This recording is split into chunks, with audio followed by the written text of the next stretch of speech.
Do you think that's overacting? Graham Nolan, one of the reasons he doesn't like or doesn't put Star Trek II up higher on his list is because of that particular iconic moment where Kirk goes, God. Yes, of course it's overacting, but it's Bill Shatner. What do you want, man? For the most part, during that film, he was very well controlled by director Nicholas Myers. So, just saying. I don't know why I threw that in there. Just kind of, felt like it. You notice I have this on. Here in Oregon, it's getting cold, and it's 3:30 in the afternoon, and it feels like it's 8 o'clock at night. It's just gray. It's miserable. It's rainy. Take me to someplace sunny and nice so I can get some more color in my poor, dead-looking flesh.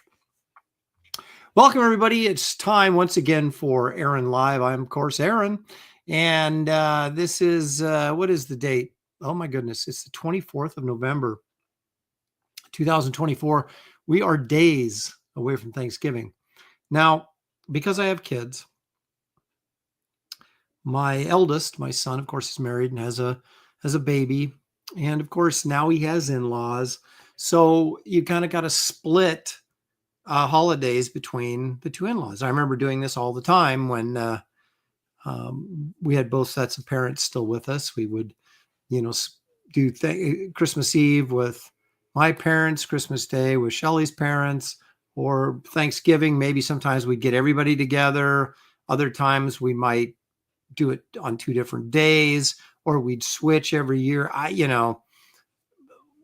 It gets complicated. So what we're doing this year is we're having Thanksgiving on Wednesday, which is when Josh and his wife, Jessica, and our young grandson will be joining us. And then on Thursday, on Thanksgiving, they'll be going to the beach in this cold weather with her parents. So that's how it goes. So there won't be any Graybeard studio this week because I'll be celebrating a day early Thanksgiving. But maybe I should do one on Thanksgiving since I won't be doing anything, but I assume everybody else will be doing something. So I don't know. Can you imagine doing a stream on Thanksgiving? I'd be the only one there. But anyway, maybe. Who knows? We'll see. Yeah. So anyway, as you can see, I'm wearing my Nebraska shirt because Nebraska actually won a football game. I'd be wearing it anyway, but now I kind of proudly wear it for at least 1 week. So I'm feeling pretty good about myself. Okay, let's see who's here, and then we'll get into all the good stuff that I have planned for today. Creative Faye is here. She says, hi, Aaron. Hope you got some rest after packing all of them books. Indeed. Oh, my goodness. So I looked, and it took 6.5 weeks to fulfill Kit Carter. Now, when we did Wraith of God, the first one, the first graphic novel, we'll call it Wraith of God 1, that took us 6 weeks. And that was Shelley and me working around the clock. And but we had the Gemini mailers, which were very simple. You put the graphic novel, the comic book, in the mailer, and you'd flip, tape it, gone. Flip, Not so with Kit Carter. The hardcovers, because there's a little bit of overlap between the pages, like the hardcovers are a little bit bigger than the pages, they wouldn't fit in the same mailer that the soft covers would. Now, the soft covers are pretty easy. Let's put the book in, boom, boom, boom, boom, tape, done. But the hardcovers, I had to actually assemble a box that those hardcovers would go in, and then put in. And because the thinnest box I could get was like 3 inches deep, so you put one book in there. Well, then you got to put in filler in there so it doesn't bounce around and stuff. So it took a lot longer to put together just one package to mail out than it did with the normal sized comics, because of course Kit Carter is 8.5 by 11. So it took a lot longer to put all the stuff together to get it out, but we did it, and it is out. And if you don't have it yet, you will be soon, because everything is mailed out. Everything, the original artwork, everything, international, national, bilingual, it's all out. It's all out. Now, our friends in Canada, I do feel a little bit bad for you guys because the postal strike hopefully will be over soon. I can't imagine they let that go on too long. But everything's going to be piled up at the border until the poster strike's over, and then our postage. The postal strike is over, and then all that stuff will go out. So, Canadians, if you didn't get it early, like I shipped out some of the Canadian stuff earlier, before this strike, hopefully it won't be waiting too long for those books to show up. But anyway, so that's pretty much it. There's Kit Carter, the hardcover, the softcover, and the poster will all be available on my website sometime this week. I'm going to get them posted on there. Maybe Thanksgiving Day when everybody else is celebrating Thanksgiving and I'm not. I will. Maybe I'll do that. But it also means Monday, that's tomorrow, I get to turn my full attention to Wraith of God 3, Fear Hollow, get that campaign cooking again, get you guys some artwork out there so you can see that the project is moving forward and all that kind of good stuff. So it's one campaign complete, start the next. So here we are. All right. Back to the chat. That was a off ramp of the freeway there, but I'm back on now. Barbara Paulson joining us. Did you do okay with the nasty weather your way? Well, I just looked at the gray, rainy skies and went, joy. When can I move? I was able to find a few dry spots throughout the week that I was able to take books to the post office and get them delivered without getting wet. So I was very thankful for that. The Canuck, speaking of Canadians, Sequential Treasure says, old art, you haven't been drawing that long, Aaron. Yeah, actually I have. That's the sad, scary thing. Toshiro is here. Randy Howell, all the way from Canada. You must have taken a wrong turn to Albuquerque. Indeed, you must have, because you ended up here. Stealth X5 is here. Dave DiPietro. Hey, Aaron, happy Sunday. Are you ready to bedazzle us with some fantastic art? Oh, wait, maybe I'm thinking of someone else. Seriously, love your Sunday show. Thanks, Dave. Glad you're here. Angela Chocolates Curry is joining us. The Geek Easy, he says, I'm back. First day of suspension from work, so I get to watch Aaron. Does that mean you got suspended from work, or there's been a suspension of work? I look like I'm talking on the phone. When I used to go. Yeah. Anyway, Andy Dalf, howdy all. Good morning, evening, afternoon. Helder 6480. Marcus Killigrew, purveyor of all things pop culture knowledge, is joining us. Let's see who else we got here. Long story. Actually sprayed someone with de-icing material, threatened to beat me up, and I used racial epithets towards me, and I got and you got suspended. Well, I used to work in them. The worst thing I ever did was I was working in we have a place called Reese's. Sorry. No, it's Reese's. Reese's Fine Foods in around this area. And they make things like salsa and potato salad, macaroni salad, Mediterranean salad, and And I worked there one summer in the warehouse, and it was like we made all this stuff, and it was like we had to be at work, no kidding, at like 5:30 in the morning. Oh, it was brutal. And then all summer, can you imagine getting up every morning at like 4? Well, okay, that's an exaggeration, but 4:30, leave the house at 5 to get there by 5:30, and then have to go to bed every night during the summer at like 8 o'clock so you get enough sleep so you could get up at 4 the next morning. It's brutal. But anyway, so what we did was we made all this stuff, and what we would we would make salsa, and the tomatoes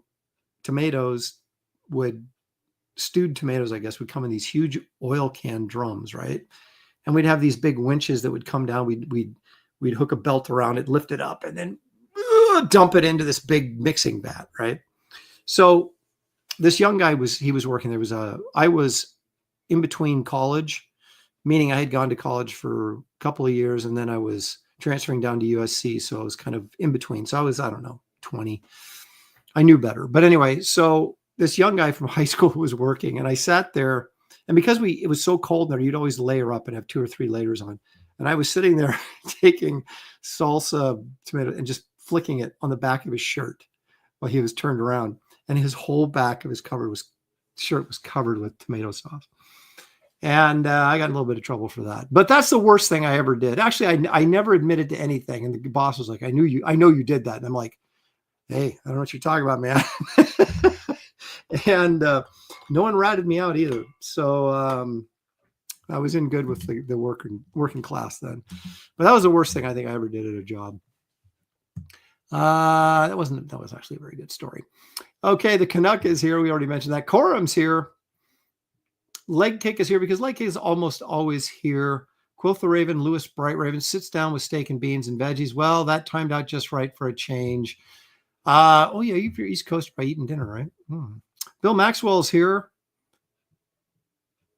Michelle Bowers is joining us. Thank you, Michelle. Appreciate your attendance. Anti-Entity is joining us. The Geek Avenger. Eric N. Boyd is joining us. So David Williams. There's David. Stealth X5 for $2. Hello. Thank you. He's using a Gary Martin avatar there, but that's okay. I forgive you. What do we got here?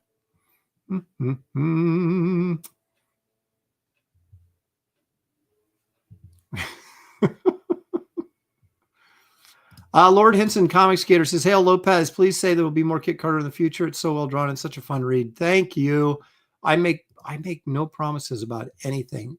This is a fluid operation. I basically go by what I think is selling or has a chance to sell. And and I've got a lot of projects I want to do before I hang up the towel. Throw in the towel, hang it up, something like that.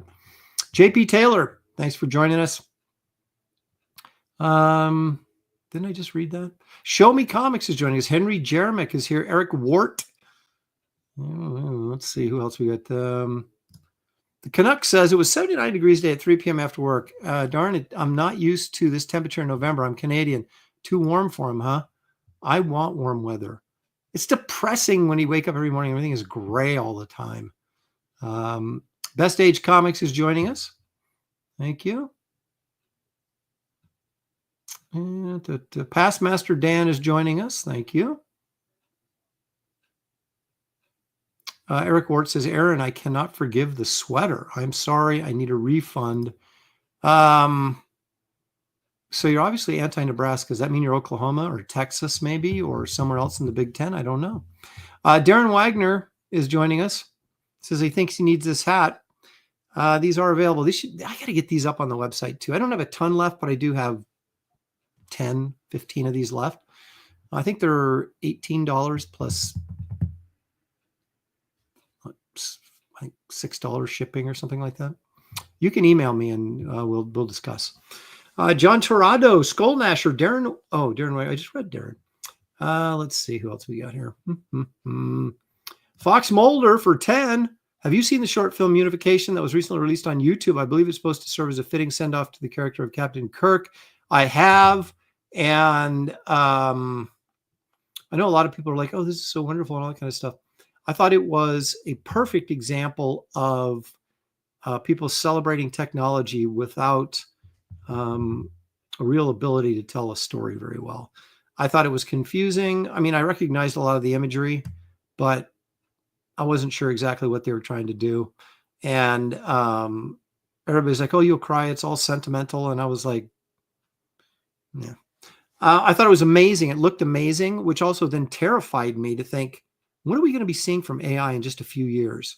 We are really going to not be able to tell reality from fiction, at least online. Anything that's on TV or on the internet, you're going to have to just assume is false because who knows what crap they'll be doing in very short order. But I mean, it was fun to look at, but I don't know. It was like a fan film that looked really, really nice. Like special effects were really great, but I don't know. What can I say? Sorry, I'm just being grumpy. James Murphy is here. Ronan's here. Ronan, I got the hardcover, the tracking number for the poster separately. That is correct because they're shipped separately. The posters do not fit in the box with the hardcover, nor was the hardcover fit in the poster tube. So they had to be shipped separately. So they will arrive separately. And but have no fear, it'll get there. The Avenger says it must be cold. It's cold enough. I'm already into that. I get cold during the winter, then I do not get warmed up again until spring.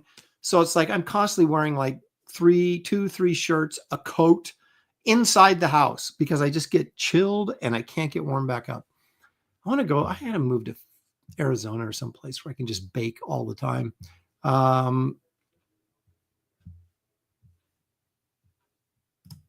C. Quinn Schull Artiste for 20. Thank you so much. He says, hi, Aaron. Giving thanks to God for you. Oh, thank you. Shelley and crew, so much for your excellence on Kit Cutter. Just got my copy with Wraith of God 2 on time, and it's gorgeous. Also, to all who pray, please pray for my dad who is soon to pass. Oh my gosh, that is difficult. I've been down that road myself, and everybody, please mark that down on your, those of you who are praying, folks, please keep a Sequential Artist's dad in mind. I know how difficult that is.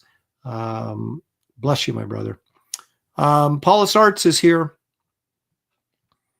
Texas Mofo. Isn't Texas Mofo? Aren't you the one who does all those Shane Davis screaming movies? Or little clips. Those are awesome. I'm just saying. Sleeping Psychopathy is here, and I'm the only one who pronounces her name correctly. Thank you very much. Peter Orchard Studios. Michelle. Oh, we already said Michelle, but that's okay. We'll say Michelle Bowers twice. James Murphy. Sand and Metal are joining us. Barb Rogers. Ms. Solar Terror. No gifted memberships. I don't even know what that means, Barb. Honestly, I got to get my game up, my YouTube game up. There's like people like you have like you can become a member and stuff. I don't even know what that means. But I'm going to have to do it. Well, let's see here. Paul Taylor, we got snowed on last Sunday, and you'd never know we didn't have a snow a week ago. It sucks. I don't mind snow. I can't stand rain, and I can't stand constant gray. The interesting thing about snow is at night, when you got a clear sky and the moon shining down, it like kind of lights up the entire street. The reflection of street lights and the moon off the snow. It's kind of fun. Not with rain, though. Doesn't do that with rain. Geek Easy says, go Steelers. They seem to be playing above their heads with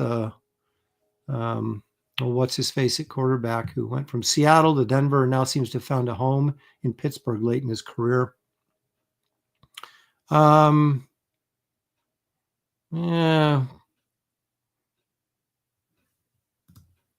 Hey, Aaron, you heard my question. I didn't see it. You going to auction tonight? Yeah, I am. I'm going to go on and get rid of a few more things. Least of which is this Godzilla piece, because everybody knows I hate Godzilla. So, and we'll see. We'll see if there's actually the love for Godzilla that people claim that there is. But this will be up for auction, among some other things, probably.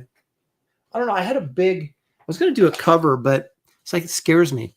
It's money's tight right now, and I don't want to let a cover go for a couple $100 because no one wants to bid on it. So I may not do that. Oh, Ronan says he's not on my case. This meant that I'm expecting the poster next. Yes. Okay. Aaron is already a cadaver. I'd blow you up for that, but how can I argue with you? Let's see here. Who else we got? Night Hunter 88. Oh man, Godzilla. Yes, indeed. Okay, I think I got everybody. And if I didn't, there's Curious Potato. Yeah, I think you're right. Sleeping Psychopathy. I'm so intelligent. Okay, so let's get this show rolling. I think I've wasted 30 minutes pretty effectively, if I do say so myself. So let's do this. Let's all go to the lobby. Let's all go to the lobby. Let's all go to the lobby to get ourselves a treat. Yeah, I was at Trader Joe's again, and Trader Joe's sea salt brownie bites, rich fudge brownies sprinkled with sea salt. That's what I'm going to have. You can imagine that after Thanksgiving, it'll be nothing but turkey for a month. Turkey and stuffing. I love stuffing. And of course, I have to make everything because I am the chef around here. I used to be able to coerce my mom into doing it, but now at 93, yeah, she's not baking. So I got to do the pies and everything, but that's all right. I understand my role and I appreciate it.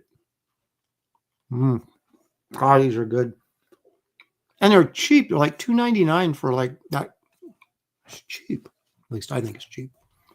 Well, as I'm eating on camera, which you should never do because it's disgusting, let's take a look at the Frazetta for the day. It sort of ties in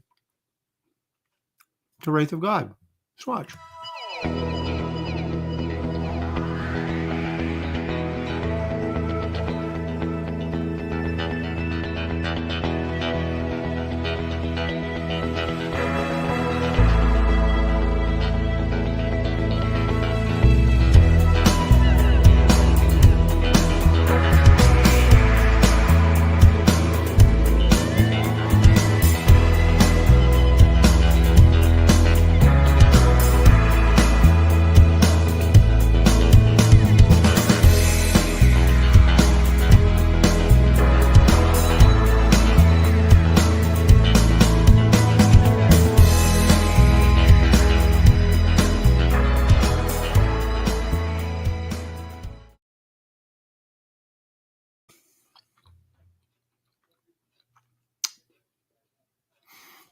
I don't know which one of those I like better. Probably the second one.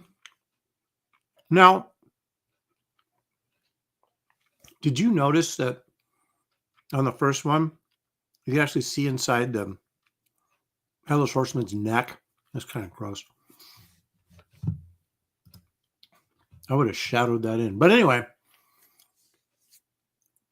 we pulled out both paintings that Frazetta did, oddly enough, both in 1995.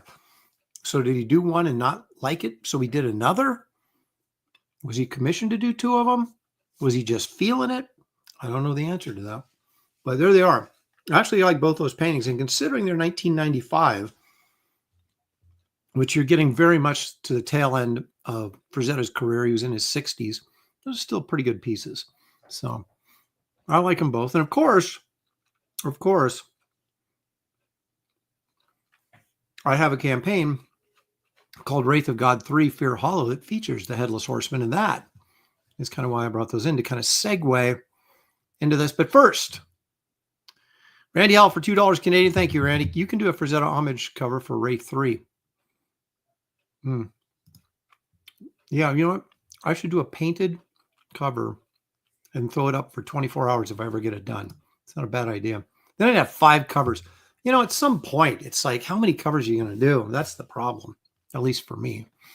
Bill Weiss says, hey, Aaron, I actually tuned in to watch live for once. Well, thanks, Bill. I appreciate that. Yeah, I'll be going over there whenever it starts. I assume it's going to start probably around 5-ish my time, which would be 8 o'clock your time.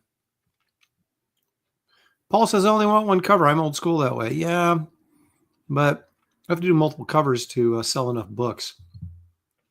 It's a sad state of affairs for sure. Let's take a look at this real quick, if I may. And I may, because it's my show. I can pretty much do whatever I want. It's it's Wraith of God 3, Fear Hollow. This is the third graphic novel in the series.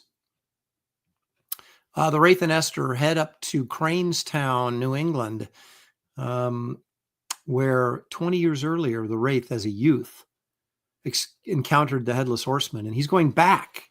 He's drawn back to check, to see if everything that he laid to rest back then is still laid to rest. And of course, we all know, spoiler, it's not. This is I honestly, when I wrote the first Wraith of God, it was more of a mystery. I mean, it had the werewolf element, obviously, but it was a mystery. Who were the werewolves, right? The second one was a little bit creepier. It was a vampire, kind of a straight up vampire story. This is the scariest one I've written. It's really creepy.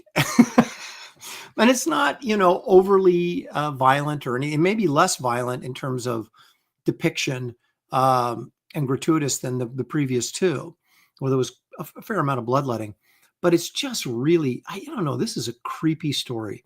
So I think you guys will like it. It has some depth to it. We get into the character of a little bit more background into Wraith, and we get a little deeper into the relationship, or I should say the relationship between the Wraith and Esther, that progresses as well. So we're getting someplace, and then stuff from his past, and it's all sort of coming to the surface. There's some interesting tidbits about his origin, different things like that. There's a lot of good stuff in here.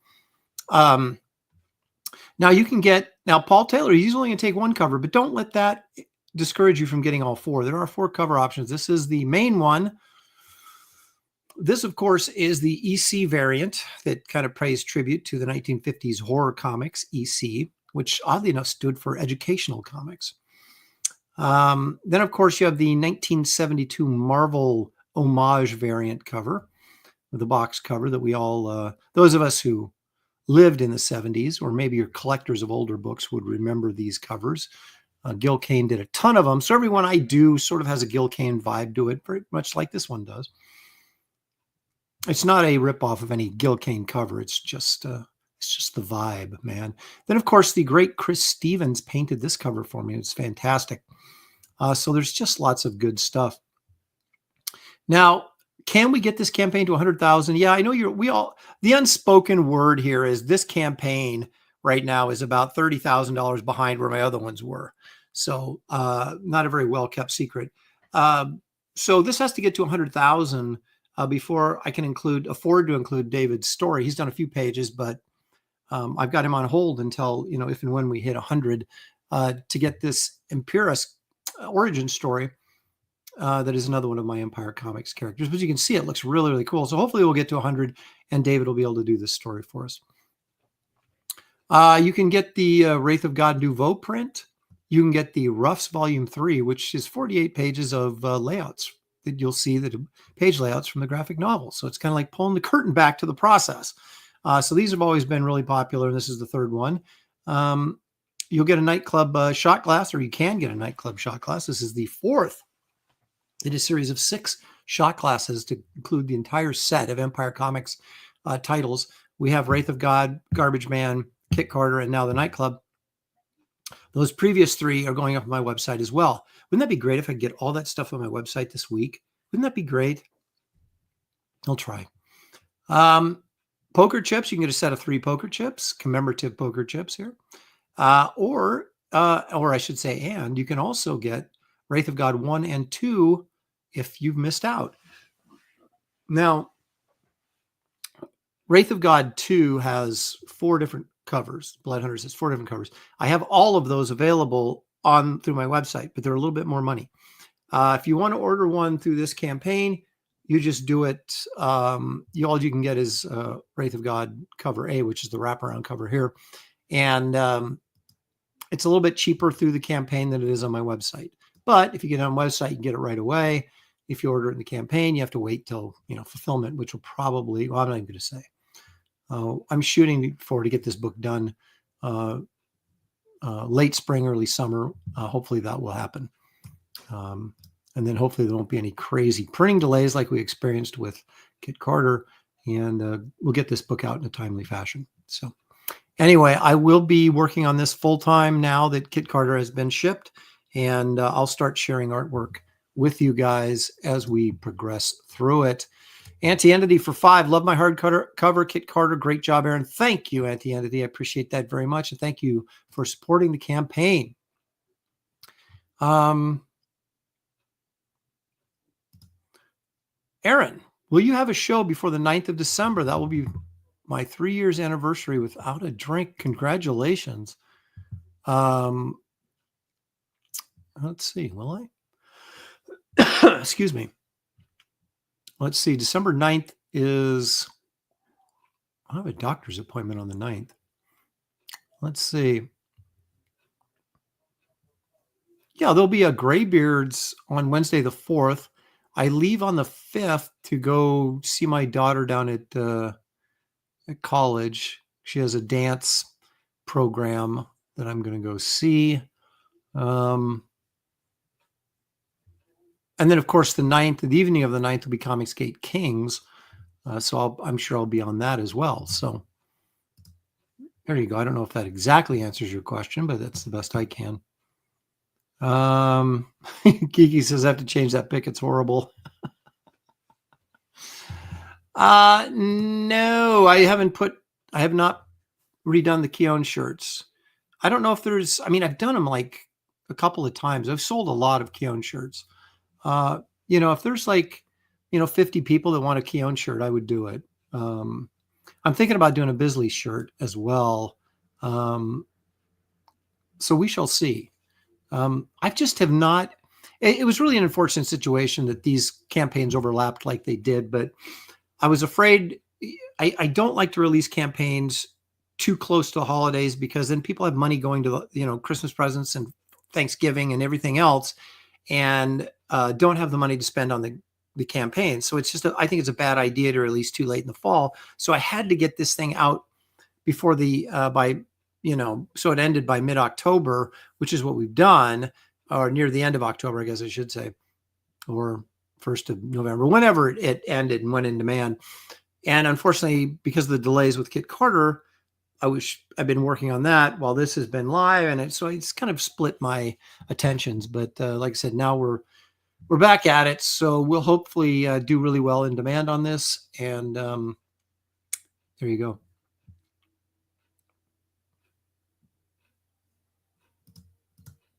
That's exactly what it is. They are. All I've got is like a few super large ones, like 4Xs and 3Xs, I think, of the Keown shirts left. And then a couple of small ones, like a medium or something like that, which is very bizarre. I have a lot of leftover Kit Carter shirts too, which makes me think, did I forget to put some in some of the people's boxes? So I'm hoping I'm not going to get a rash of emails going, hey, you didn't send me my shirt. So anyway, we'll see. Here's some interesting things I want to throw out at you guys in terms of campaigns, because I know a lot of people are always thinking, should I do a campaign? What's it all entail? Let me just throw this out at you. Now granted, I had 1,700 orders on Kit Carter, which is a lot, but I just added up today. So you see the number that a campaign raises, right? You think, oh, that somebody so-and-so made a lot of money with it. Well, here's the thing. The postage and supplies to ship, okay, just for Kit Carter were $19,000 just for postage. And the postage is part of that number you see on the screen. That's remarkable. So, and that's pretty consistent with the Wraith of Gods have been between 18 and 20,000. I had more expensive boxes to buy for kits. So even though her numbers weren't as high as Wraith's, the shipping was about the same because of the more expensive boxes and stuff. So yeah, that's pretty remarkable. And then you put into it my overall printing bill, all things considered, was for hardcovers, soft covers, posters, and sketchbook were about 14 grand, maybe 15. So you start thinking about your publication cost, your printing cost, shipping, what Indiegogo takes, and you start to see where even if you hit 100,000, it's not that much, or as much as you would think it is. Anyway, I'm not complaining. I'm just saying that it's an expensive proposition, and a lot of people do crowdfunding as like a second job. Like they have a daytime job and they do it on the side, right? So then they don't have as much pressure to, get your campaigns up to, sell a certain amount of books. Whereas those of us who are doing it full time have a little bit more pressure because we got to get higher numbers to actually make sure that everything is at least break even. So again, that's not an oh woe is me thing. That's just a reality for those of you who might be interested in what all is entailed in putting these things together. It's pretty remarkable. I wonder how Jimmy Palmiotti isn't charging for shipping. I don't know. He must have a lot more money in the bank than I do. Well, when someone says they're not charging for shipping, they're probably factoring it into the cost of the book. I don't know, because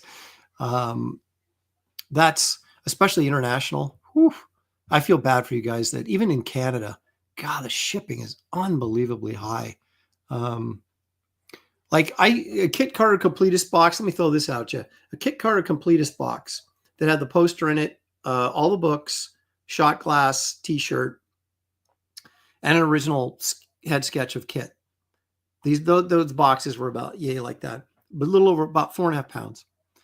I shipped one to New Zealand. It was $120. That was the cheapest I could send it to New Zealand for, and I think I charged them like 80. So I might get to eat $40. So international is always. It's like it always seems like we're charging way too much, and in reality, we're not charging enough. It's just ridiculous how high it is. I wish there was some way to get around that, but there you go. Polito gets ginormous numbers. That's how he can do it.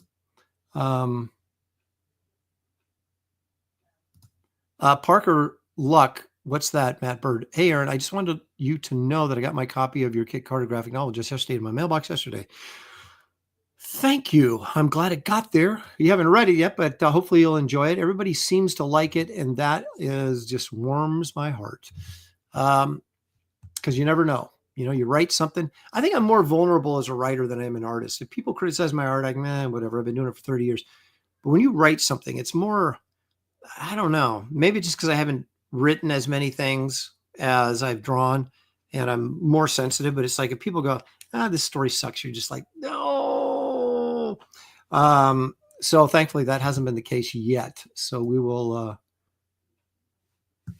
we'll keep hoping that I can continue to give you guys quality merchandise. Okay. Anyway, there you go. That's kind of my little insider's information on production costs of one of these projects. It's fascinating, and then dealing with your printers and other people that are working on the book for you. Your colorist or your letterer, or it's like you go through these seasons of, okay, I'm the creator, right? So I'm the writer, the artist, or you're just the artist, or maybe you're just the writer, whatever.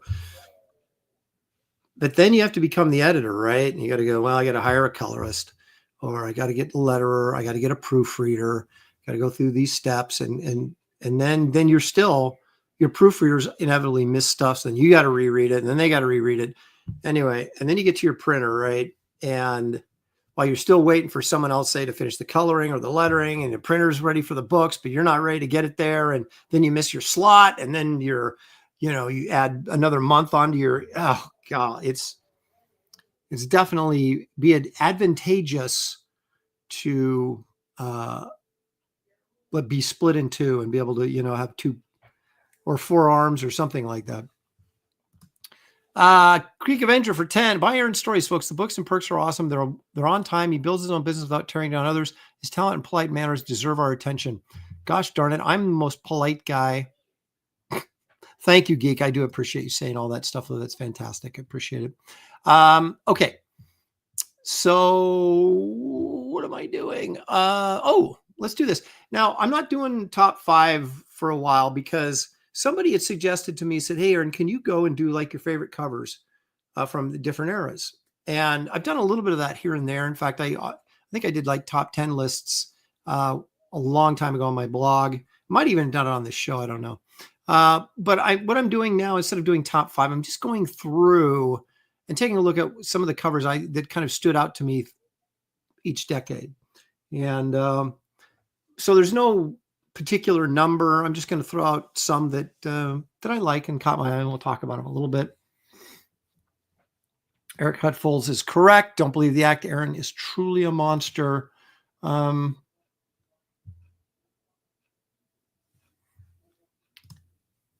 Wayland, it's all an act. It's all an act. It's all BS. Not really. I try to give you guys what information I have because it's there's getting started doing something, whether it's you're an artist, you're a writer, you're producing a product, you're getting something printed, whatever. Getting in on the ground level and figuring all that stuff out is a real chore. And so, if you know somebody or you have access to somebody that has done it, it can help you sort of speed up the process, the learning curve. And so I'm more than happy to share what information I do have. Anyway, I'm going to save that one for last. Okay, let's get going on this. So the 50s are going to be dominated by EC Comics simply because in the 50s, they had the best artists working for them. I actually have this comic. No, it's not near mint, but it's like, I don't know, it's like a fine plus. It's nice. This actually, I'm looking at this copy right here. This is a really nice copy, the scan. I'll bet it's a file copy, one of Gaines file copies. But anyway, why do I love this? Well, it's Jack Davis. Number two, you got this giant Frankenstein head on the cover. But if that isn't good enough, in the background, you have this woman being menaced by Jack the Ripper. So I like big centralized images that draw your attention, and this is that for sure. The story behind this for me personally, or how I got the comic was there's a great comic shop in Vancouver, Washington called I Like Comics. Chris runs that. And I was in his booth at a Portland show and I saw this up on the wall. And I was like, ooh, and I was looking at that. And I said, how much do you want for this? Because I don't think there was or maybe I said, what's the best you can do on this? Because, I'm always looking for a deal, right? And he goes, you know what? If you come into my store for free comic book day, you can have it. I went, okay, I'll be there. And sure enough, that was the trade. So I got this cool book and then appeared at his shop during free comic book day. So that was fantastic. Great deal for me. Now, oddly enough, I actually own this too. And maybe that's why these are my favorites. And because I went out and actually sought them out. This is Al Williamson inked by Frazetta. So how about that? The monster is kind of goofy looking. But the chick in the foreground, I mean, just that whole shot is so iconic. I just love it. And there you go. You want inspiration for Kit Carter. There's inspiration for Kit Carter right there. Look at that Wally Wood-esque belt that girl has on. Holy crap. Oh, that's very cool. This is Weird Fantasy number 21. Let's see here. On the inside, you got Joe Orlando, Al Williamson, Jack Kamen, and John Severin.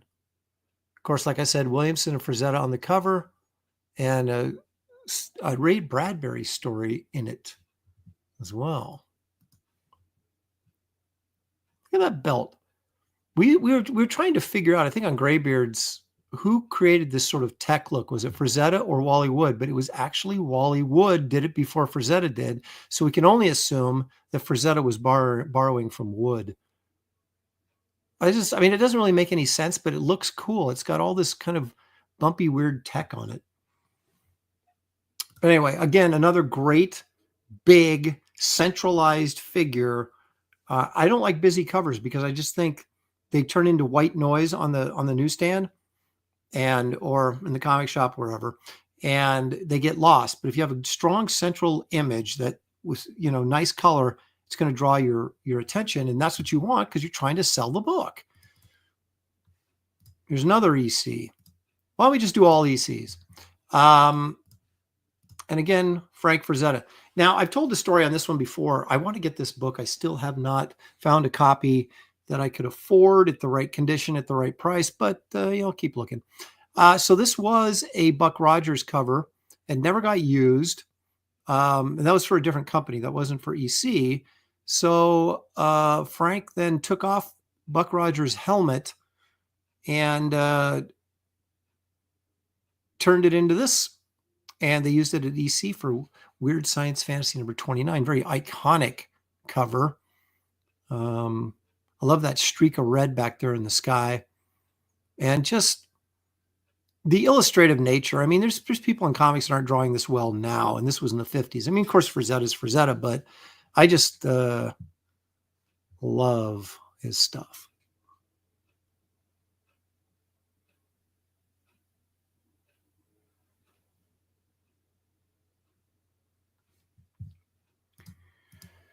That's really true. We do. You always try to look and find something stylistically that somebody's doing that you're not doing. That you're like, man, I'd really love to incorporate that into what I'm doing. So I have little bits of Kevin Nolan, for example, Frazetta, Neil Adams, Bernie Wrightson, obviously. Maybe a little Travis Charest here and there when I can. But you take little bits and pieces, Gil Kane, you take little bits and pieces of things that people do, because you don't want to.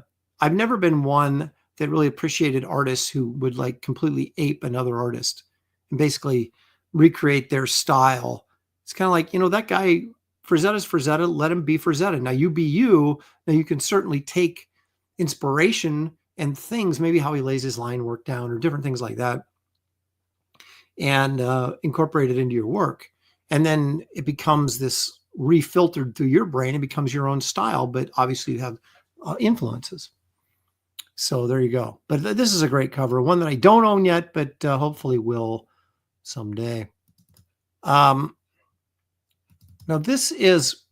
there's two, these are all ECs. What are you going to do?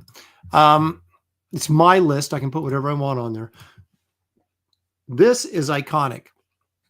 Probably one of the 2 or 3 most iconic EC covers. This is Shock Suspense number 6. So I don't know if these are like supposed to be Klan members or like Satan worshipers or something. Because they're not in all white, but they're hooded like they would be Klan members or something. But clearly this girl who has a very wild, elegant dress, is she getting punished? I mean, the dude's got a whip in his hand. Is she about to get flogged, or is she about to get sacrificed?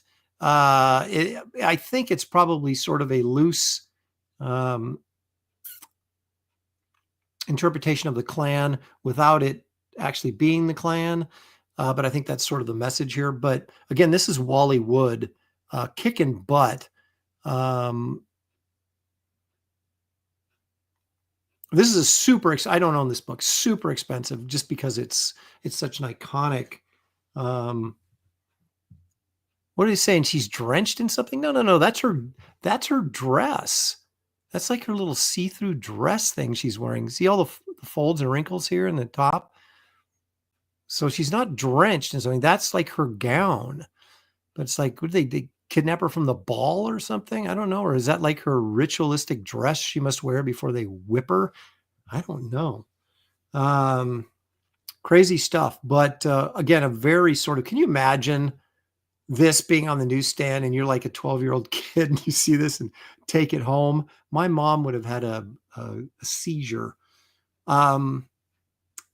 Curious Potato says, how much is that worth? Depends on what condition. Mid-grade of this is probably $5 to $6 grand. And you get into the high grade, you're like 20, I think. It's expensive. It might even be more than that. I haven't really looked. You don't see these things come up very often, so it's kind of hard. I've got another one I'll show you that's worth a fortune. But here's a non-EC. This is from our good friends at Magazine Enterprises. This isn't even Frazetta. It's Dick Ayers. Ghost Rider number 1. I just think what a great, you can argue about the execution, how good is the drawing really, but the layout and design of this cover, fantastic. I would have bought this if I was a kid in 1952, I think is when this came out, 51. I would have bought this with that, that ghostly white figure rearing back on the horse. Reminds you of the Wraith, doesn't it?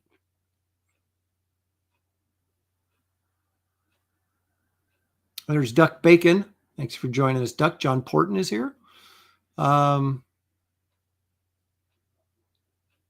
Allen says, looks like she was kneeling in a campfire. No, that's her dress.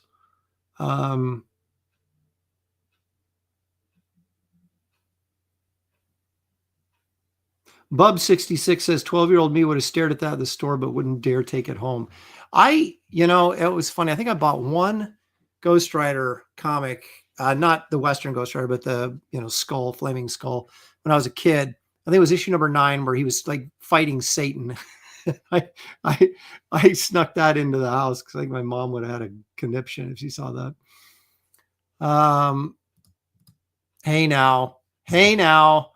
I may be ancient, but I ain't that ancient. Get out of here. I wasn't a teenager back then. I wasn't even born in the 50s. I was born in the 60s. Okay, so anyway, so there you go. Dick Ayers, Ghost Rider number 1. I would love to have this comic. Expensive though, too. All right, you want to see an expensive comic? We're back. Now we're going to look at some Frazetta famous funnies. This is the cover. Okay, he did a run of like 9 covers, I think, for Famous Funnies. Frazetta did. And this is the one. Now people say, oh, look, their bodies are too small and their heads are too big and blah, blah, blah. But doesn't bother me at all. The style, the weightiness, I just love it. And you can see what I'm talking about. That tech back there looks very much like Wally Wood. And this is post Wally Wood doing this. So Frazetta had to have gotten it from Wood. This comic, now the price range on these Buck Rogers covers are incredible. You'd think they'd all be about the same, right? Because they were all, 1 month after another for 9 straight months. So, but some are readily available, some are not. This book is super hard to find. A high grade copy of this, and when I say high grade, I can't even remember what grade it was in. It was like a 7.0 maybe. Maybe it was, I don't think it was a 9.2, but they wanted $50,000 for that in like a upper mid-grade copy of this book. $50,000. And there's other copies or other issues that you can get in the same grade for like $3,000. But this one is the one. $50,000 for like a 7.0 or something. Unbelievable. So yeah, I'll never own this, sadly. But it's just a great cover. Look at the monster. He's got a little knife too, an alien with a knife. So you got the monster in silhouette. Very cool. Just this whole setup here. How Buck in his little space skirt, and I don't know who the chick is, but Buck's girl. And the composition on this is fantastic. And then the execution and the detail and stuff is wonderful. But yeah, I'll never have that. Doggone it. But I do have this. And this is another one of these. And these are my 2 favorite of the Buck Rogers covers. There's another one where he's fighting an octopus that I really like, that I'd like to get my hands on as well. But this I like this. Guess why? Big centralized image. So you got the female, the alien dude who's underwater, and then Buck. I love how they're all underwater. What are they doing underwater? Doesn't matter. I absolutely love this cover. I own this cover. I got a 7.0 graded. Cost me $3,000. So I thought, well, I can maybe someday I'll get the other one for $3,000 or whatever. No, $50,000 for that other one. This ticks me off. But anyway, so I do have this one though. So but I consider a 7.0 that's high grade for a Golden Age book. I mean, that's really high grade. So very happy to have it. But again, you'll see this alien's cool, super cool looking. If you got the female here, this big image right here is what draws you. And then you got Buck coming in from behind, but he's still big enough that he's not an afterthought. So you just have a really nice big composition here. This is one of those books you grab it and go, oh my gosh, this cover's so awesome. You'd flip open the inside and go, bleh. But you still buy it for the cover probably. Now here's a Jack Kirby one. I don't even know who published this. Avon, maybe? I don't own this one, but I've always liked this cover. Billy Tucci would love this cover. So you've got this almost scary, like bandaged up, invisible man looking soldier here, writing a letter home to his mother. Dear Mom, the war is like a picnic. Today we spent a day at the beach. And just that contrast of what he's writing to tell his mom and what is actually going on, the carnage behind him. These used to be super, super popular war comics. Of course, they just got out of World War II, but then we're back into the Korean War, not even a decade later. What is it with us and being involved in wars all the time? Anyway, but there's a fascination, I think, sort of a romanticize of these guys who are actually, they really were heroes, to face combat and things like this, just horrific conditions. In a lot of cases to, World War II to basically save the world. So, but anyway, I've always thought this was a great cover. And again, large, centralized figure draws your attention. And then, of course, this contrast of the note is just genius. Love that. Okay, now this isn't my favorite, but it may be, well, it's certainly one of the more significant ones of the 50s. We're going back to EC with Crime Suspense. This is maybe the most infamous cover. In fact, it is for EC Comics.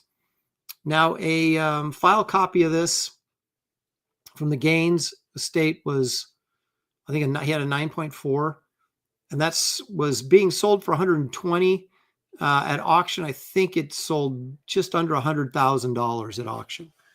So that goes to show you how significant this cover is. Now, the story that goes along with this is great because Frederick Wortham, the child psychiatrist who wrote the book Seduction of the Innocent, basically blamed comic books for juvenile delinquency.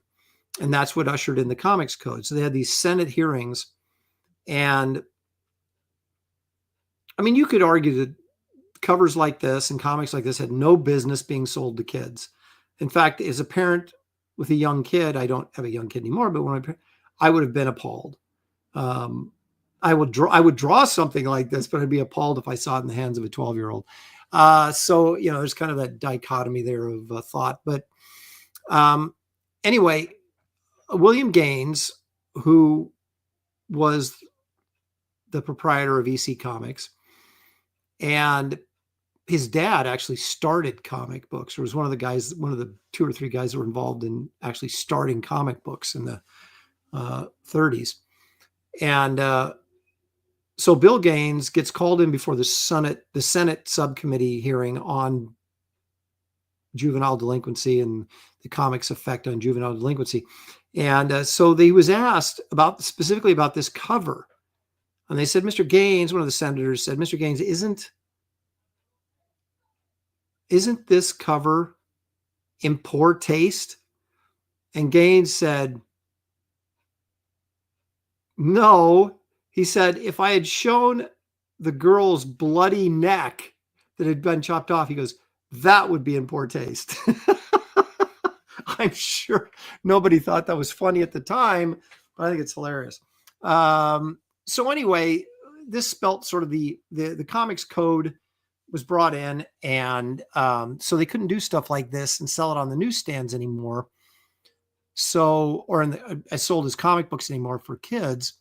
So that's when Gaines just cashed in the entire line and put everything into Mad Magazine, because that was a magazine. It wasn't a comic book, and the magazine could be sold on the magazine stand with Playboy or whatever adult material. and he wouldn't be censored by the Comics Code. Again, I'm not going to sit here and say that I think that kids should be looking at stuff like this. And I'm one of those people that had never had a problem with the Comics Code.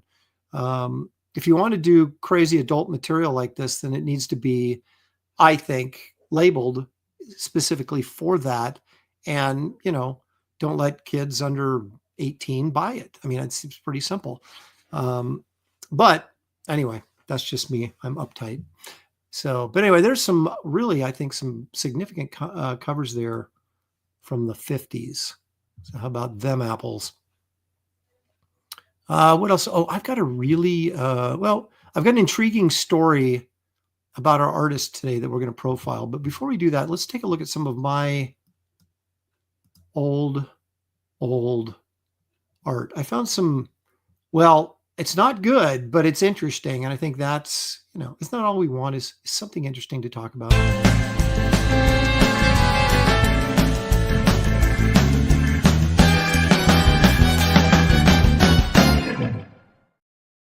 Hey, we have a lot of people watching right now. I ask you to, if you'd be so kind as hit the like and subscribe button. It helps me grow this channel so I can continue to bring you more of this wonderfully intriguing and interesting content. Okay. So I was digging through the old flat files and I found some interesting things. I'm going to hold them up here because I got too much junk on this other table and I don't want to mess with the camera. Let's see if I can get this chronologically here.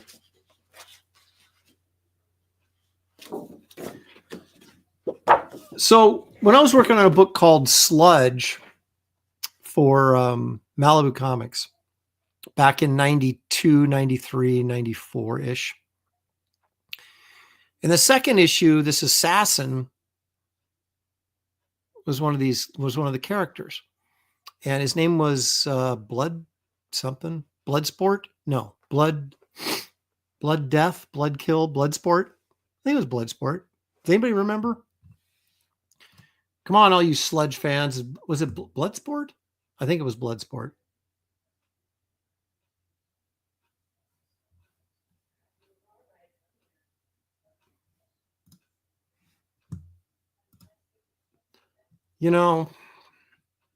This is the kind of thing that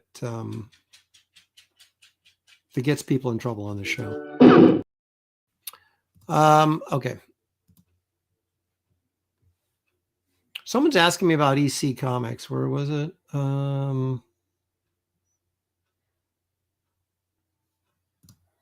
No, I absolutely agree with that. I'm not suggesting that, but I think that there's certain things that I would prefer kids, certain age not see. Okay. So anyway, this is Bloodsport, I think. Bloodshot. No, is that right? No, it's not Bloodshot. Wasn't that that was like a one of Rob Liefeld's characters, wasn't it? Bloodstroke? No. Bloodsport is from Superman. Bloodstorm. Thank you. Quoth the Raven, Louis Bright Raven. Okay. Yeah. So anyway, he was a hired assassin. And the interesting thing about that I came up with, I thought, was he wasn't going to wear a mask, but he would paint his face with different symbols or whatever, depending on who he was killing. So like he would have a skull on his face.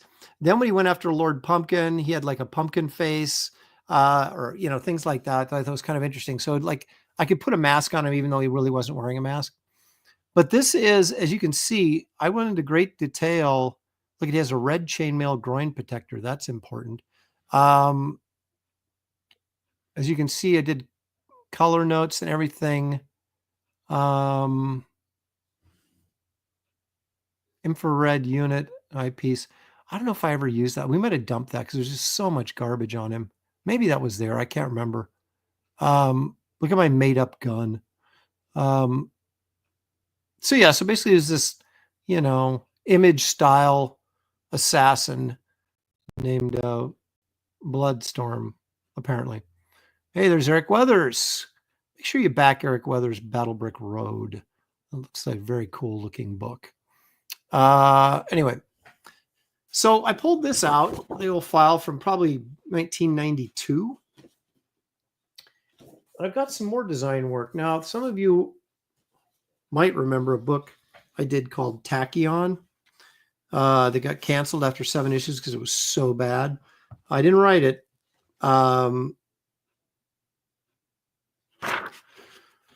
But I did do the character design. Matt Haley had these little figures like this that he had drawn that he would use to do, like, I think he ripped them off from Alex Ross, that you just use as little like mannequins almost to do different costume stuff. And I think I traced it off of one of his drawings, rather than and then Xeroxed a million of them or something and messed around with the costume. So that way you didn't have to draw the figure every single time. So I think this was secondary. This, I think, was the very first one I did. With that, he didn't have a cape and he was all shiny, but I still had the idea of the sort of, you know how they say that heat leaves the top of your head, right? That's why you wear a stocking cap to keep your head warm. So I had this idea that, you know, he was like this super high powered energy being that, and the steam would come off his head. The energy excess would be flowing off his head all the time. But this is actually how I didn't end up making him shiny, but that is, I did turn this thing around the other way. So it would become a cape, a black energy cape coming off of his shoulder. And I remember John Byrne, when he incorporated Tachyon into the New Gods, couldn't figure out the costume design because these like little shorts he's got on here, they kind of wrapped around his back and went up like this black design, and he couldn't figure it out. So he simplified the whole thing. So it was kind of funny. Typical John Byrne maneuver, simplify. I also found there's a couple of trading cards. I kept this one because I thought when I did it, and don't even ask, I don't even know who this is or who I did it for. Was this an Image character or Marvel or something? I don't know. But I kind of felt like it had a John Buscema vibe to it, so I wanted to keep it. I don't know why. Now, if you look right there, my signature, that's when I was ripping off Michael Golden's signature when he used to do his MG in a circle. So then I was doing AL in a circle. Razorback. Isn't that a Marvel character? But Razorback Marvel character had like a pig suit on him. He was a trucker. He was a Spider-Man villain. This is not the same dude. I don't know. I mean, it's on Marvel Comics paper, but that doesn't mean anything. We used this paper for whatever. Blood Hulk. All right, now I kind of like this one. I was kind of going through my Adam Hughes stage here. But this is the Trickster. I really liked how this drawing turned out, so I kept it. Not that anybody would have bought this original art anyway. It's not like, you know, people are clamoring to get Trickster art. I think he's a Flash villain, isn't he? I don't have any idea. This was for DC though.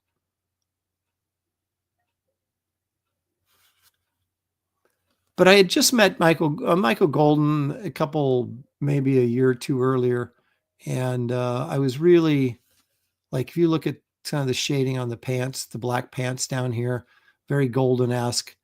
But the faces are more, especially this guy's face, that kind of feels more Adam Hughes-ish. So speaking of, like, you know, we were talking about earlier, you know, taking from other artists, that's the kind of stuff that. Paul Taylor says, yes, Mark Hamill played him. Those pants aren't very flattering. Not really. I don't know that I would dress up like that. But notice how they gave him a leather jacket. Remember when that was all the rage in the 90s? Guys would have their costumes, then they'd put on like an overcoat or a leather jacket, and suddenly that was cool.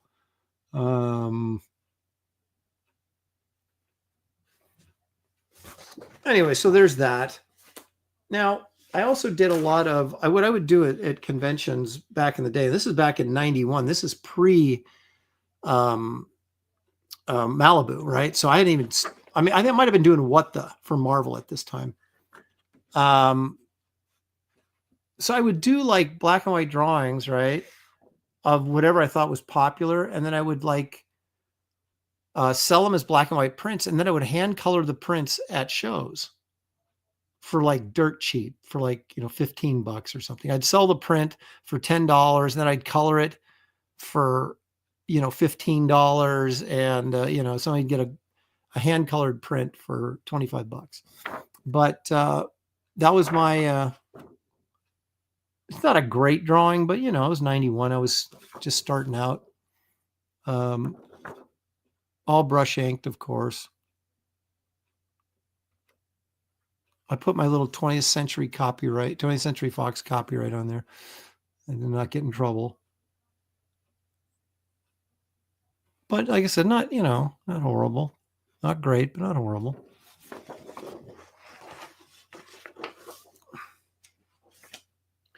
All right, now here's something very, very interesting.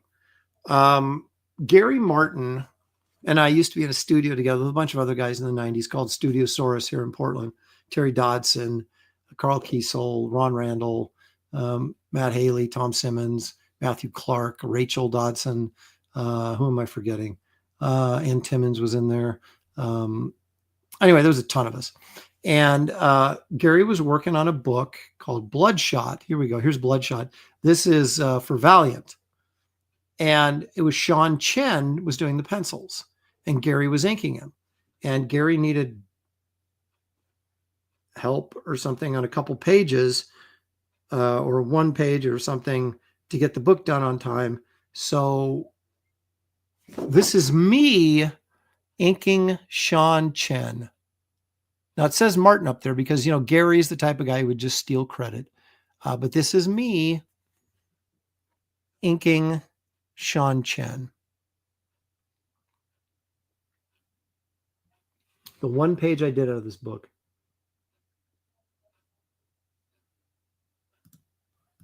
Art of Royce's. And later it's just old stuff out of my flat files. There's a super sticker from Barb Rogers and Miss Solar Terror for $5 Canadian. Thank you, Barb. Appreciate it very much. Okay, so this is all brush. Now, Gary was the guy who sort of trained me in inking. So I was early on, was very, very slick like Gary. I mean, not as slick as Gary because no one's as slick as Gary, but that was sort of what I was trying to do.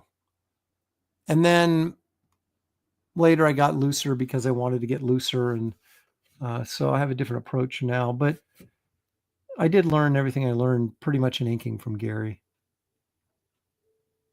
which just goes to show you how old he is. If he was mentoring me. But yeah, so there you go. Sean Chen, me inking Sean Chen. You never see that again. But hey, in the studio days, we would constantly, anything to pick up a few extra bucks, right? Someone was always working on something and someone was always behind. I did some pages for one of Terry's X-Men miniseries because he was behind.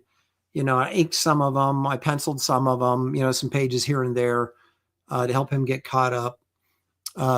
So that was one of the good things about being in a studio. You had good people around you, so you're always kind of challenging yourself. Oh, and Randy Emerlin was in there too. I forgot Randy.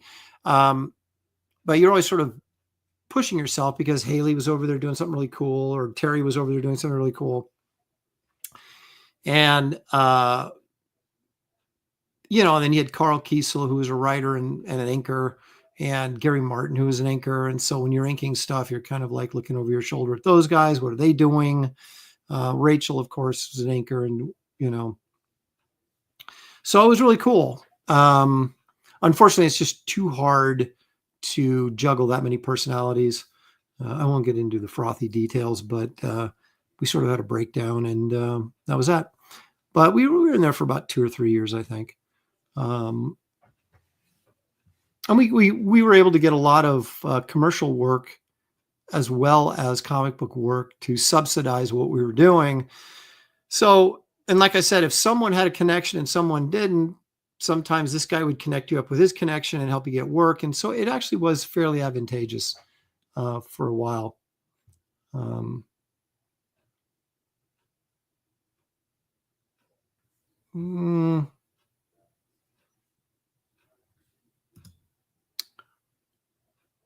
Borgevohe Gerbic says, if Martin is Slick Gary, then Tucci is Slick Willie.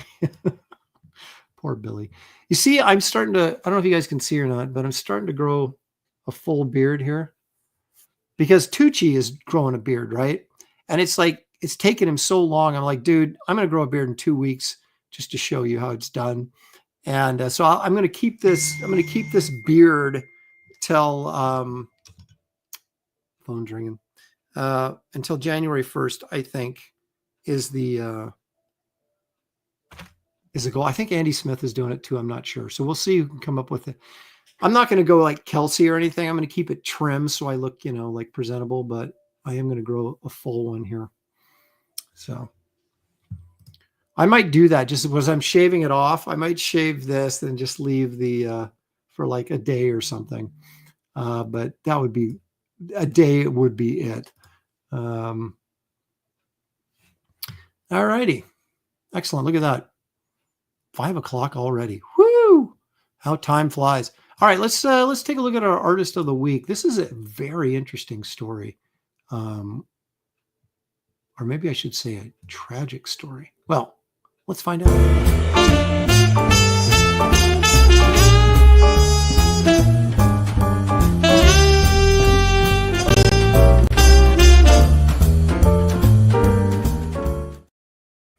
Don't you dig that jazzy blues, rhythmy blues riff there?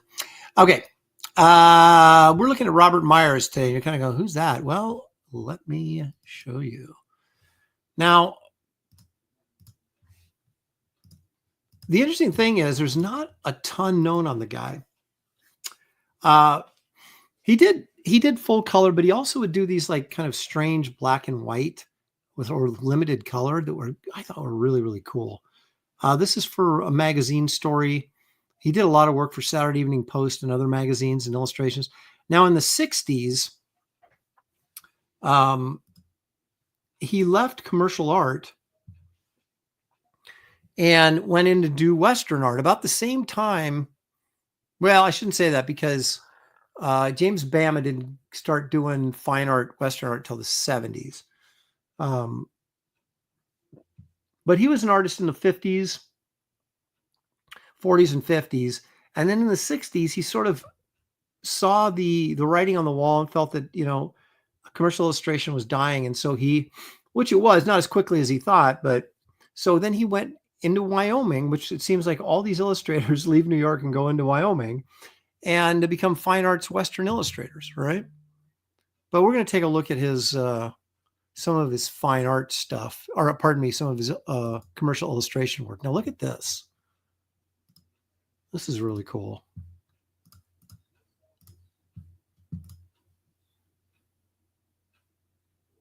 Again, sort of a black and white illustration, but not really. There's some blue in here, and all of his grays are tinted with blue. You can see the blue up in here. You can see the blue in here, right here. So this is what you call a very cool gray painting, where all of your grays, you have different values of gray, but they're all leaning into the blue side. So it's cool, as opposed to a warm gray, which is where you start putting like yellow, reddish, orange stuff in that. So it turns almost into a sepia or a brown, but it's still gray, but it's very, very warm. This is a very cool gray, which leans into the blues. And again, this is illustration for a magazine story. I love this piece. I love the texture. Look at the texture in this guy's face. This is oil painting, of course. Although some of this looks like it could be acrylic. That could be acrylic. I take that back. This looks like this could be acrylic. Maybe gouache too. Yeah, that looks like acrylic to me now that I look at it closer. But I love it. Love it regardless.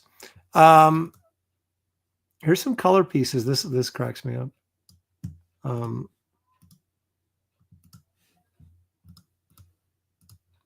Again, another magazine illustration, but so you got the hot nurse checking out the hot doctor.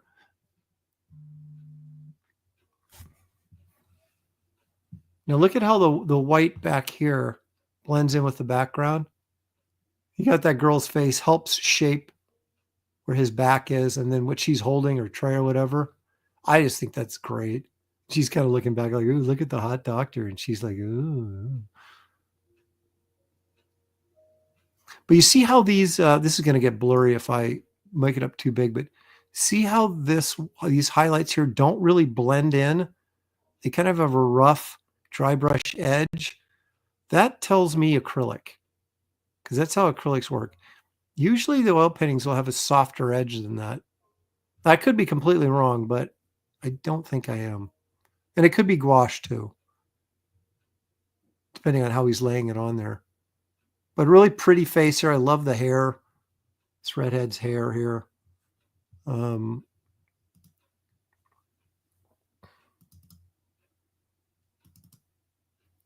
Okay, are you ready for the tragic end of this story as I go through the artwork? So it was really hard to get like details on the guy's life. It was just, there wasn't a lot of information. I don't even know where he went to school. I couldn't find it. But I did find out that he, like I said, he left commercial illustration in the 60s and moved to Wyoming. Now get a load of this. Him and his wife were out digging fence posts. And I think he was in his late 50s at this time, maybe right around my age. And a sniper shot him in the head while he was digging fence posts with his wife on their ranch or whatever they owned in Wyoming. And apparently the murder was never solved. So I guess they think it was like a disgruntled neighbor or something, but they could never pin it on him. And I never found out why he capped him or what was the story. But isn't that bizarre? He must have pissed somebody off, man. I tell you, that show with, what's it called? Yellowstone, where it's like you got the cowboy mafia going. It's like, maybe that. Isn't that insane? Yeah, I shot him right in the head with a rifle. Somebody did. No, the wife didn't know who did it. They never found out who did it. But the assumption is that a pissed off neighbor for some reason. Maybe he was encroaching on his land or something. I don't know. Freaking crazy, though.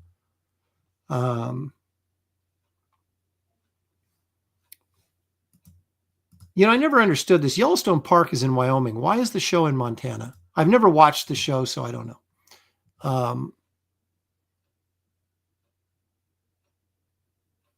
But I love his commercial illustration. Now, it's all sort of pedestrian stuff. You know, it's all, you know, for Men's Magazine or Women's Home Journal and all this kind of stuff. But I used to love these. When I was a kid, my mom would get Reader's Digest, and you'd always get excerpts of novels. They wouldn't like print the whole novels. That's why you got that term, the Reader's Digest version, which is the short version. So it'd be like an edited version of a novel so you could read it quicker. And they would always have illustrations to go along with the story. That was really cool. They obviously don't do that anymore, but oh, Paul Taylor says, because that's the name of the ranch. Why would you name a ranch in Montana Yellowstone when Yellowstone's in Wyoming? I still don't. It doesn't make any sense to me. But anyway. So yeah, the mystery. Now check this. This is almost feels like a pulp or almost like a superhero type illustration. These guys are wearing, look at these funky masks these guys have on. Look at the blue tie, right? Now this is more of a neutral gray in here. It's not, he didn't use the blue in this like he did in that other one. This is more neutral. I'm totally convinced this is acrylic. Just because of like that dry brush look right there. I mean, you can get that with oils, but why would you? That's not really not the point of it. That's what it feels. It's got to be acrylic or gouache. But isn't that great? So they got what are those little things? They have those little clubs they would hit guys with. But look at these creepy masks these dudes have on. No loitering police department. What's going on here, man? Are they roughing up the cops? And this guy's hiding back here. What's going on here? Ah, it's a great piece anyway.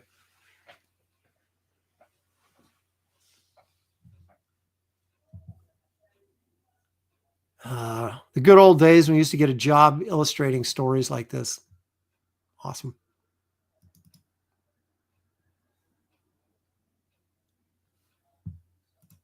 Art of Roy says, I still have 2 illustrations from Reader's Digest, one in oil, the other gray gouache. Cool. Is that what they're called? Blackjack? Those little like billy club things they have? I love this piece. It was in all the other stuff with his art, so I assume it's him, but I couldn't verify because I can't find the signature. But we're going to assume this is him. I love this piece. I love the color in it. I love the girl's face, the guy's reaction. Oh, that yellow contrasted against that navy blue.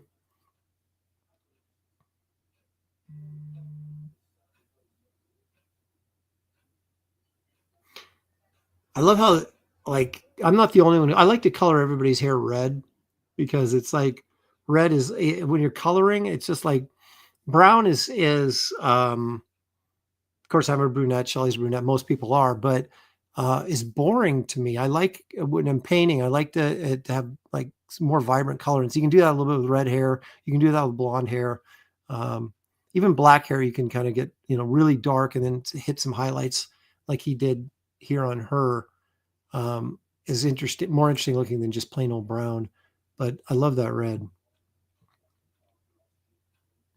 Iodine7 says yes, but is it Chinese red? I don't think so. I think I've cornered the market on Chinese red. And speak of the devil,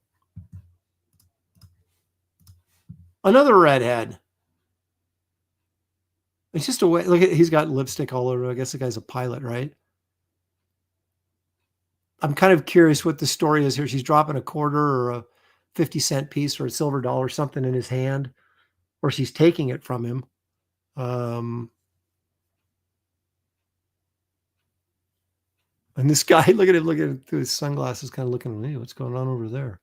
And we got a little bit of action back here in the background to kind of set the scene. But okay, so they're in a car. I assume it's his wife kissed him goodbye and has taken money from him since he's going to be out of town. I don't know. And I always admire when they actually go in and do like patterns on the clothes. I just would never do that. I mean, if I was supposed to, I would. But that, like Paisley, like you'd have to go buy. Well, I guess now you could search it on the internet, but you'd have to go grab, especially when he was doing it, you would have to grab go to some fabrics shop or go to fabric school like Billy did and get this fabric and then copy that design on her dress. What a pain in the butt. But another nice piece by the late Robert Meyers. Oh, this is tiny, but I like it. It's the last one we'll take a look at.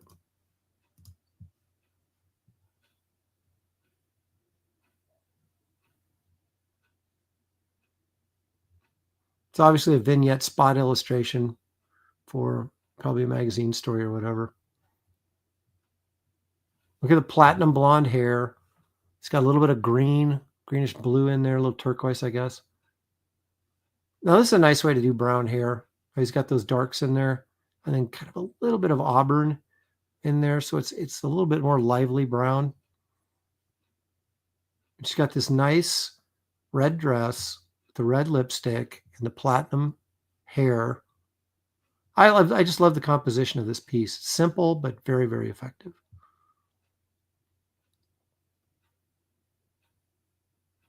And of course, very well drawn, which is always the most important thing. If your drawing isn't any good, your painting's not going to be any good. So anyway, there you go. Robert Meyers, who was mysteriously shot in the head on his Wyoming ranch in the 60s. The unsolved murder of Robert Meyers. Wow. Very, very strange, but very talented artist. So there you go. I don't know if there's any books on his stuff. There might be. So again, check Amazon for that, and you'll probably find the answer to that question. All right. Well, far be it from me to encroach upon an art auction that's probably starting very soon. So let's get right to it, folks. It's getting harder and harder to find the unexplained in today's society that we haven't already discovered. But I worked really hard this week to come up with a few new videos just for you.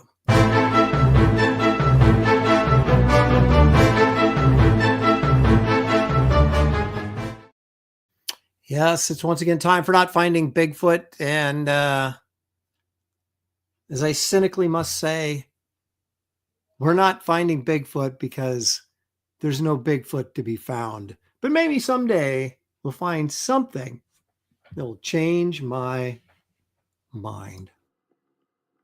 Right. I just wanted to play that. I don't know. It has anything to do with anything. Drink. Good. Okay, he's having a little Thanksgiving feast a little bit early, Frankenstein is, but feast your eyes on this. Okay, now I want you guys to know that I pulled this from a channel that described, it was described as clearest Bigfoot sightings yet. Clearest Bigfoot sightings yet. You be the judge. This is one I like to call Bigfoot hiding because, as we all know, Bigfoot hides in blurry land. All right, this looks pretty good. You know, you got a dog right here barking. Now, the narration for this is, oh, the guy's dog started barking and looking at something off camera. So I, held up my camera to film, and this is what I saw. Look where the dog is looking over here. Okay. He's looking over here, and yet the person's filming over here. Let's see if he finds something that is the clearest Bigfoot sighting yet. Let's just see. All right, so the dog, what is the dog? Dog's not looking at anything. Okay, so Oh, do you see it? You see the red circle? Yeah, you can see the red circle, but you can't see. It's right in there. Right in there.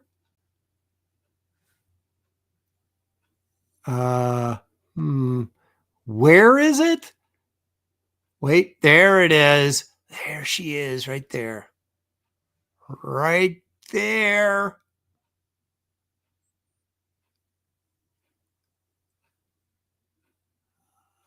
Yeah.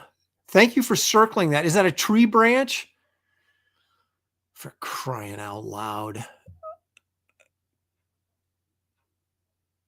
She allegedly heard some strange noises. The dog was staring at it, but the dog was not staring at it. And there it is. Wow. What could it possibly be? Anti-Entity says, that's a stump. Bomp, bomp, bomp. Indeed it is. It's Kelsey out for a smoke, says Lord Hinson Comics Gator. Pygmy foot? I don't know. Come on, man.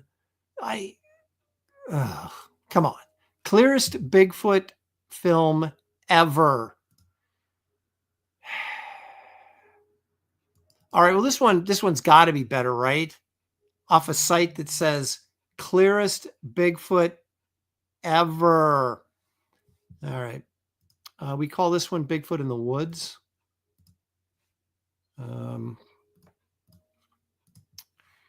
Look how clear that is.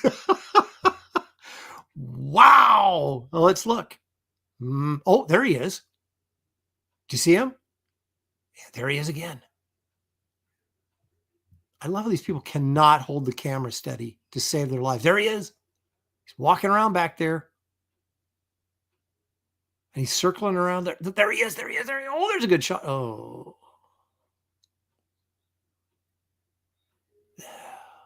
All right, let's watch it in blurry slow motion. That'll be better. There he is. Look at him. He's creeping around. Okay, now look at what happened right here. He's about to walk into the open, and what happens? Camera cuts. Why would it do that? Oh, there he is. Oh, there he is. There, look, there he is. Do you see him?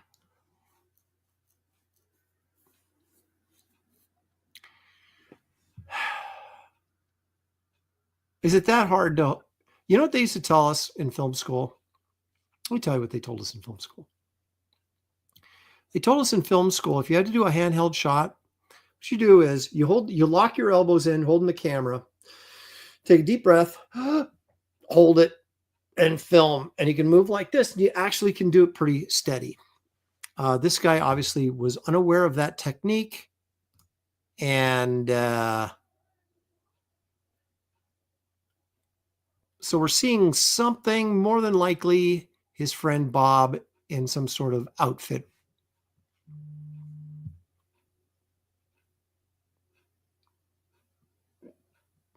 Thank you, Frankie, of course, says it's a Bigfoot in a ghillie suit. Wouldn't that be funny if actually the Bigfoots turned the table on us and they dressed up in the ghillie suits instead of people doing it? Paul Taylor says, guy in an ape suit. Aviator Surge says, that's as clear as daylight. Too much zoom. I understand, but still. Yes, I know.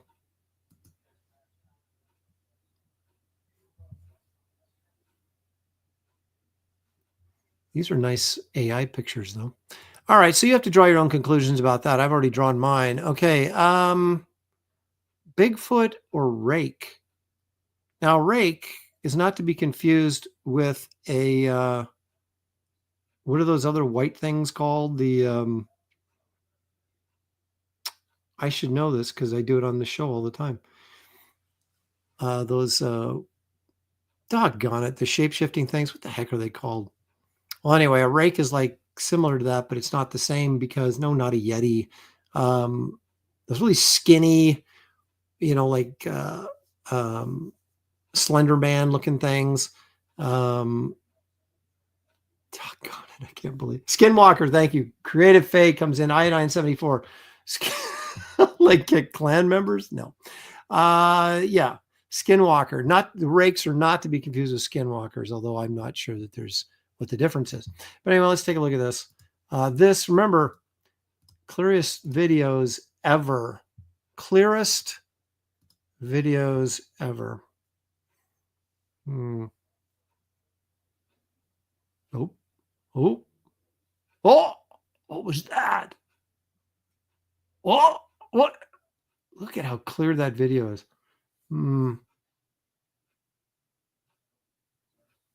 Well, there you go. What do you think? Oh my gosh. Okay. What? That is not a reflection of some dudes. What is going on over here?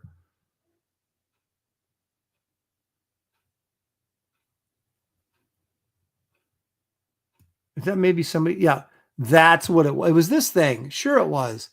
And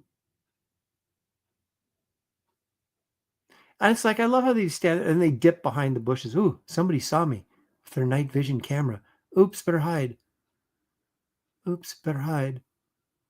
Oops, better hide. What is going on? Does he have like goggles on or something? This is so bad. I mean, it's bad enough that I show them on this channel, but there's actually channels dedicated to Bigfoot and cryptids, and they show this stuff and they talk, they gaslight you as you're watching the video, telling you, oh, can you see all the features on his face? And, oh yeah, no humans would move like this. And you're just going, what are you looking at the same thing I am? It's incredible. Incredible, I tell you. Pair of reflective sunglasses. Yeah. I mean, why keep it simple? You don't have to spend a lot of money on a costume when it's this blurry on the clearest Bigfoot shots ever. So is it a Bigfoot? Is it a rake? Or is it your buddy and sunglasses at night, which I think was a song in the 80s. Don't wear your sunglasses at night. Yeah. Corey somebody. Who sang that? Hmm.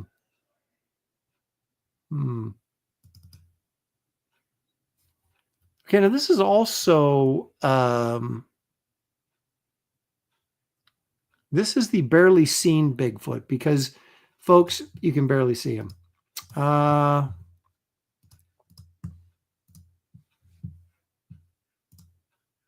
This spring when it warms up, I've got to do my own Bigfoot video. I've got to do it. All right, let's see. Do you see him? There he is.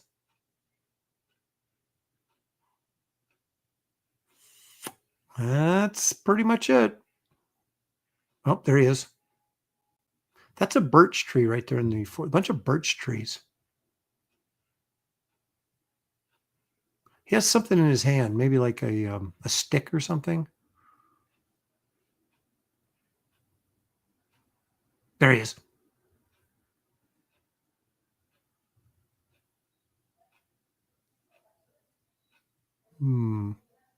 There he is. Could you do a film that has like less Bigfoot in it? I don't think it's possible. Why would you be panning the camera into a bunch of trees? Okay, look at it.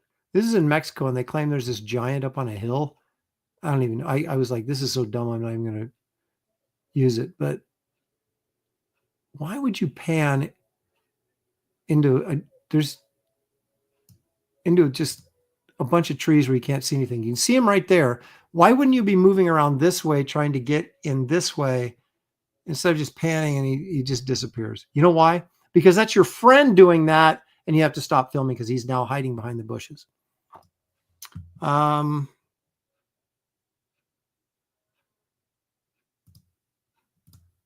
Suda Shram says AI could remove all those branches and leave the creature. There you go. Next summer con, we go Bigfoot hunting. There it is in Washington.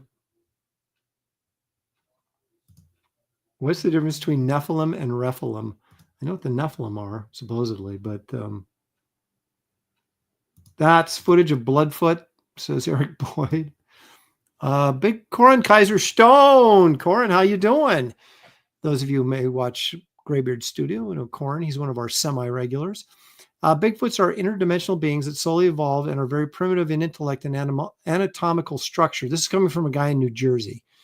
They don't know that they are walking from one dimension to the other. Doorways. So everybody keeps trying to sell me on is this sort of, that's why they're blurry, is because they're phasing in and out of dimensions. Maybe. Oh boy. Mexican Holt sighting, says Paul Taylor. Yeah. Eric Ward says, Aaron, all these pictures could be Delta Force. They took the White House and Secret Service could not stop them. Just saying. Very interesting. Anti-Entity claims that's her neighbor. His name is Adam. Okay. Cryptids are under witness protection and are blurred out for their safety. Past Master Dan, of course, telling us he had to pee. Thanks for sharing.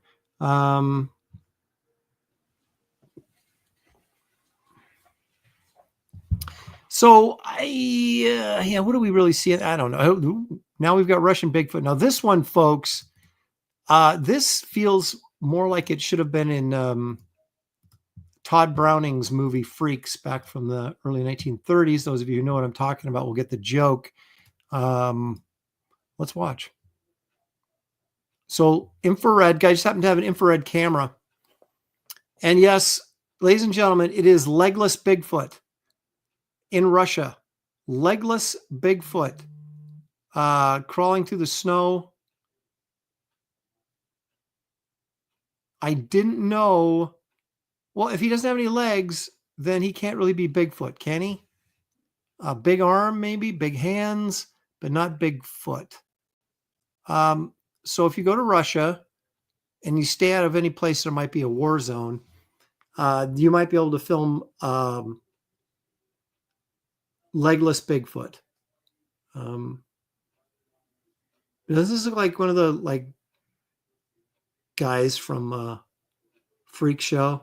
Where he had no like lower torso. He just had his arms. He was walking around. If you haven't seen the movie, you must see the movie. Then I love it how they show you these really cool graphics. Like, yeah, this is really similar to what we just saw. No, it isn't. This is really cool. What we just saw is stupid. Let's take another look because it is so stupid. Siberian tiger ate Bigfoot's legs. Eric says, in Soviet Russia, you don't find Bigfoot. Bigfoot finds you. Big butt, no foots, crawling through the snow in a one-horse open sleigh, says Paul Taylor. Now, wait a minute. Is that where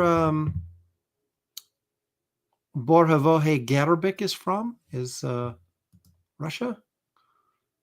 If he's legless, how could he be a Bigfoot? That's exactly my question. He's a no-foot. Okay. It's Bonsai Buddy. He's real. It's one of us. He's one of us.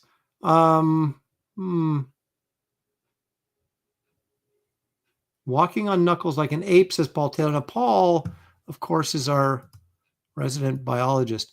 Now, could this be a legless monkey at a zoo and then the film just jacked up to make it look like he looks like it almost could be like a baby orangutan, doesn't it? That head. I mean, that kind of is what it looks like.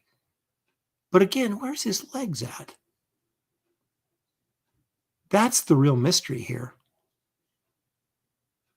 And again, we get this instead of this. I mean, look at that. That looks like an orangutan head right there. The nose down here, the mouth sticking out, the glowing eyes. That looks so much like an orangutan. You notice I said it pronounced it correctly, orangutan. Pretty much like I always pronounce psychopathy correctly. Enunciation is what it's all about. A Silent Spirit says, no, Aaron, it looks like horrible CG. Well, that is really bad. If that's CG, that's really bad CG. A veteran of the Bigfoot Wars, says Dapple Darling. Oh,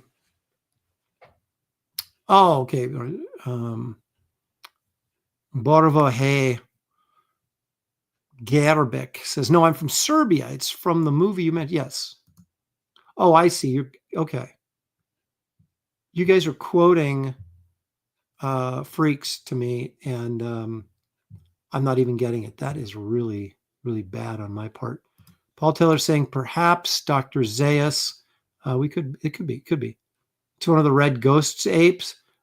Deb Koth Schnelly says. Of course, the red ghost, a Fantastic Four villain, appeared in FF number 2. The red ghost was this Russian bald guy with long, like Hulk Hogan hair on the side, and he controlled these apes that somehow were supposed to beat the Fantastic Four. I mean, come on, man. I guess they're super apes, but come on, man. Angela Curry says, what did I miss? You know, you missed nothing. That's the beauty. You can sleep right through this show, go to the end, and you're like, what did I miss? You go, oh, nothing. You're totally fine. You can just pick up where we left off, which was nowhere. So there you go. That's what I've got for our Bigfoot videos today. And, the show's really cooking right now. The audience is as big as it's ever been, but, when the show's over, the show's over. But let me remind everybody to please check out my current campaign, Wraith of God 3, Fear Hollow, where the Wraith and Esther fight the Headless Horseman, among other people and things. You'll find a link in the description of this video. It'll take you right to this campaign. Also, there's a link to my website, which has a bunch of back issues and things like that. And it's going to also feature this week Kit Carter books that are left over from the campaign. And so those of you who missed the campaign, I know there's a lot of you because many people have gone, hey, how do I get this Kit Carter book? Well, this will be exactly how you do it. So please check that out if you have not done so. Appreciate it very much. Well, folks, that's pretty much it. We'll see the professionals on Tuesday. There'll be no graybeards on Wednesday. So have a happy Thanksgiving week. Peace, joy, and as Captain Kirk would say, tranquility to you all.